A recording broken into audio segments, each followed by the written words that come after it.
Hi மக்களே, கத்திரிக்காய் gravy பார்க்கலாமா? அதுக்கு தேவையான வெங்காயம், தக்காளி பழம், பூண்டு எல்லாமே ரெடி பண்ணி வச்சுக்கலாம்.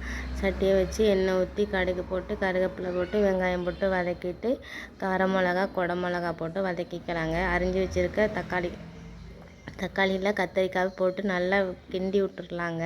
கிண்டி விட்டதுக்கு அப்புறமா நம்ம கத்திரிக்காய்க்கு மேலே தக்காளி பழம் போட்டு கிண்டி விட்டுட்டு சிக்கன் மசாலா பொடி, கரம் மசாலா பொடி, மல்லிப்பொடி, மிளகா பொடி எல்லாம் போட்டு கிண்டிக்கலாங்க.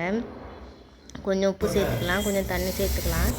ஏன்னா நம்ம கரம் மசாலா பொடி போட்டதுனால கொஞ்சம் அடி பிடிச்சிடும். அதனால தான் நான் தண்ணி விட்டுக்கிட்டேன். லாஸ்ட்டாக பூண்டு போட்டு நல்லா கிளறி விட்டுக்கலாங்க.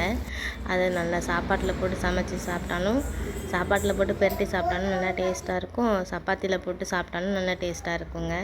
வீடியோ பிடிச்சிருந்தால் லைக் பண்ணுங்கள், ஷேர் பண்ணுங்கள், சப்ஸ்கிரைப் பண்ணுங்கள். அவ்வளோதான், அம்புடுதான்.